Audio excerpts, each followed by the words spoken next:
disease, the new bad brother of diabetes. Thank you. Thank you very much.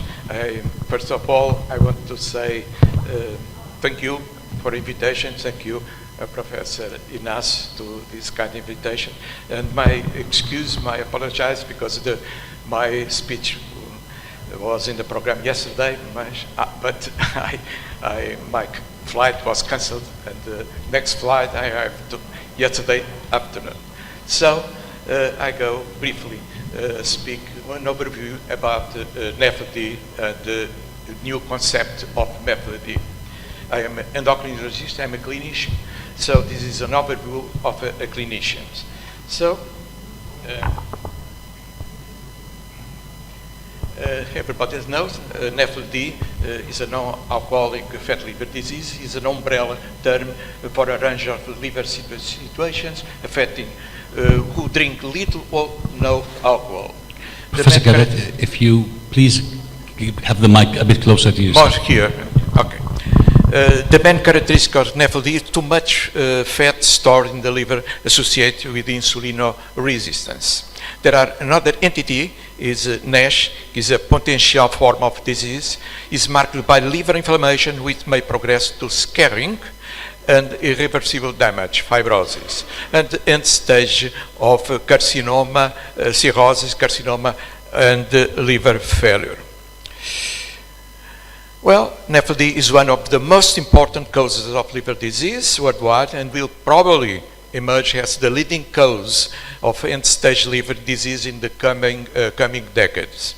MAFLD is defined by the evidence of steatosis, more than 5% of hepatocytes detecting by imaging techniques or histology in absence of no causes such alcohol, virus hepatitis, hereditary liver disease, or long-term use of statogenic medication. However, there are a strong debate about this term. A lot of people don't like no-alcoholic, the term negative. So there are a group which is down, this group from 20 countries who propose a new criteria. So MAFLD is an appropriate name, has the term no-alcoholic, overemphasizes the absence of alcohol use and underemphasizes the importance of metabolic risk factors, which are the main drivers of disease progression. So it has been suggested metabolic fat liver disease, MAFLD, much better reflect these risk factors.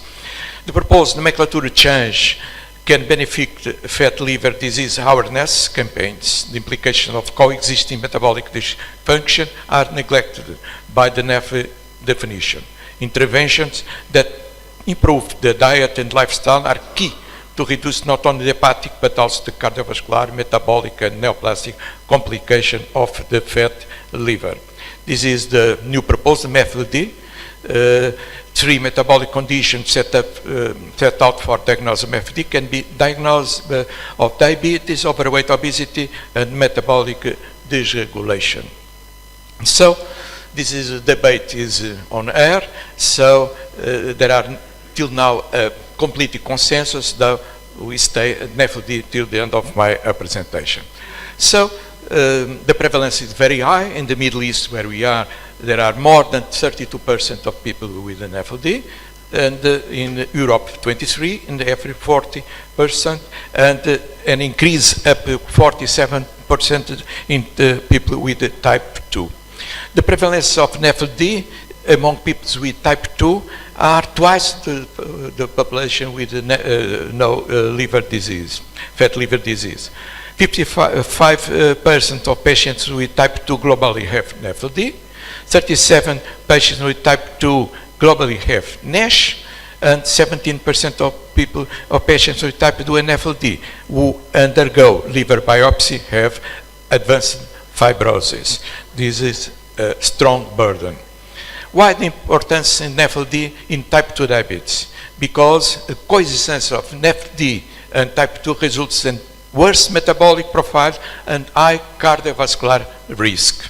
MAFLD is associated in the more or less 70% of higher overall mortality in people with type 2 diabetes. As you know, as I say, the physiopathology of NAFLD, there are fat accumulation in the liver caused by insulin resistance, represented the first hit and the core hit. Lipotoxicity, inflammation, imbalance of cytokines, activation of the innate immunity and microbiota in the context of environment and genetic factors. There are 3 factors important: genetic, 5 variants in different genes are robustly associated with susceptibility to NAFLD.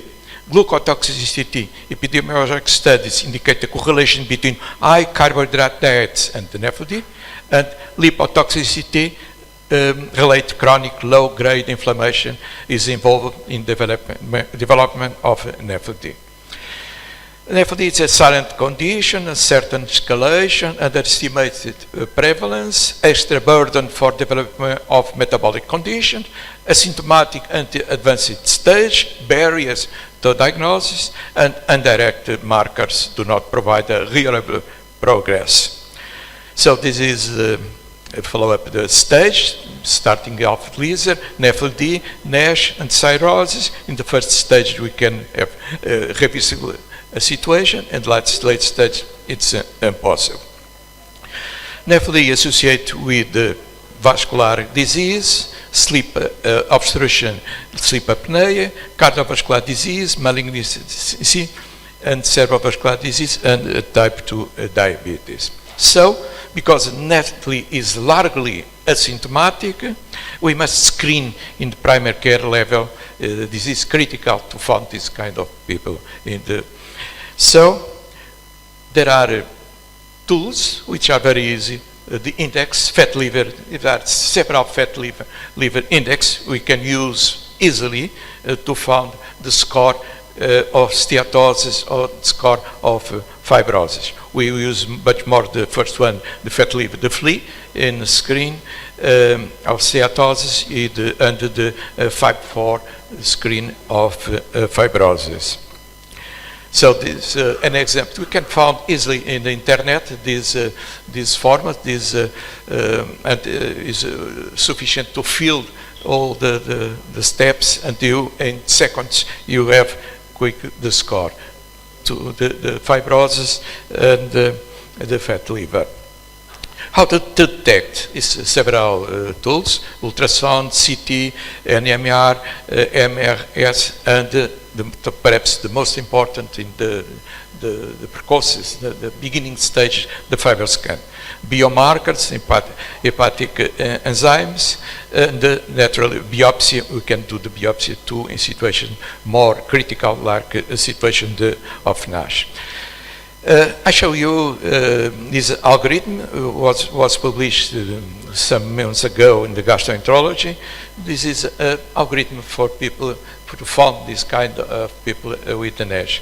In primary care, endocrinologists, gastroenterologists, we need to identify these people, and the people are in people who have 2 or more metabolic risk factors, people with type 2 diabetes, or steatosis, or in on-imaging modality, or in elevated enzymes, hepatic enzymes. So you must do complete history and labs results completely, and don't forget the liver function tests. With this kind of information, we can use the 5-3 I showed before.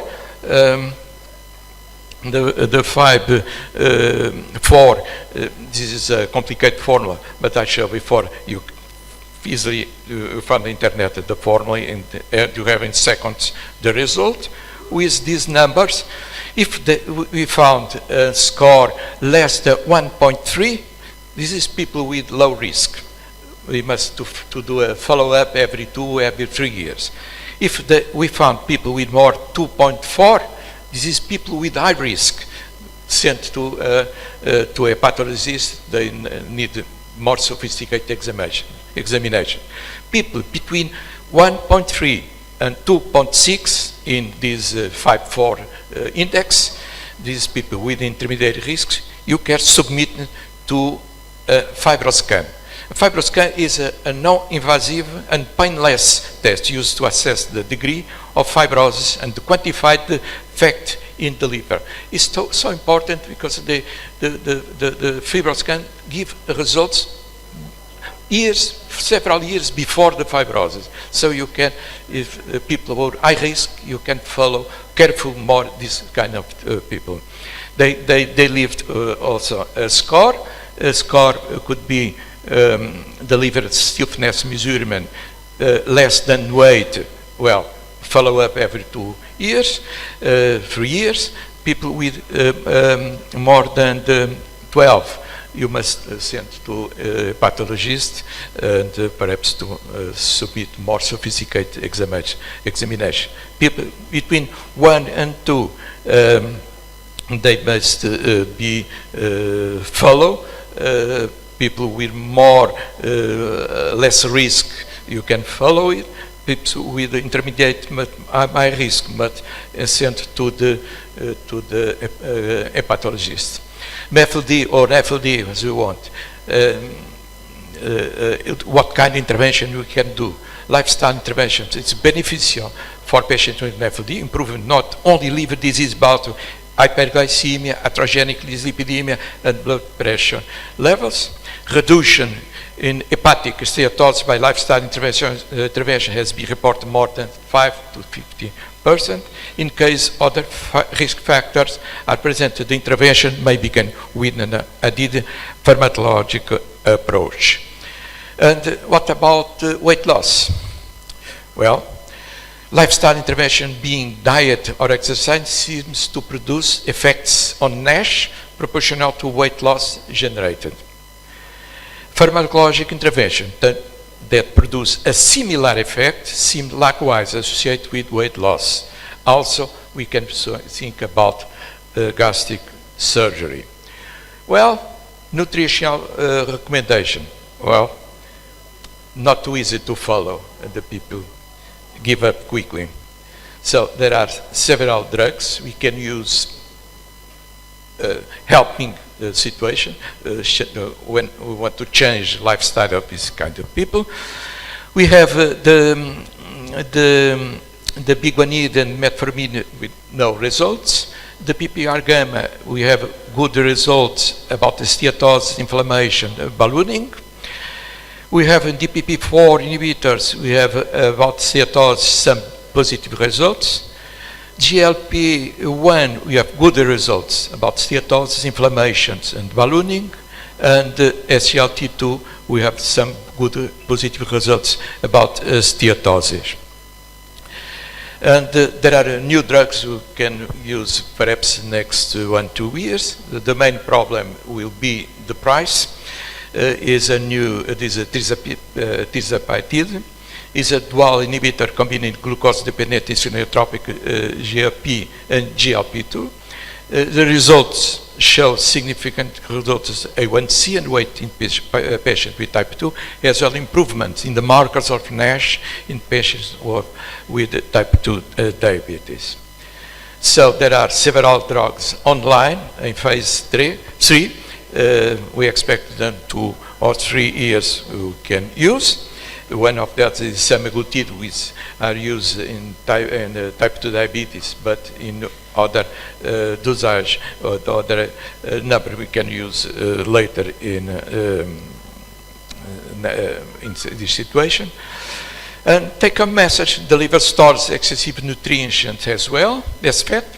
NAFLD is a silent condition, generally undiagnosed and unaddressed, and clinicians tend to undervalue in practice.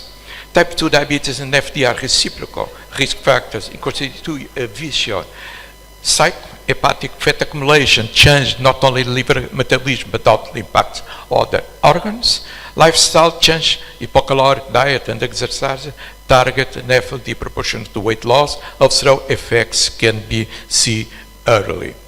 A growing epidemic worldwide of type 2 and obesity, and the new definition of MAFLD may lead to a high prevalence of MAFLD in the future. The pathophysiology of MAFLD is closely associated with metabolic syndrome, type 2 diabetes, and obesity. Thank you very much for your attention.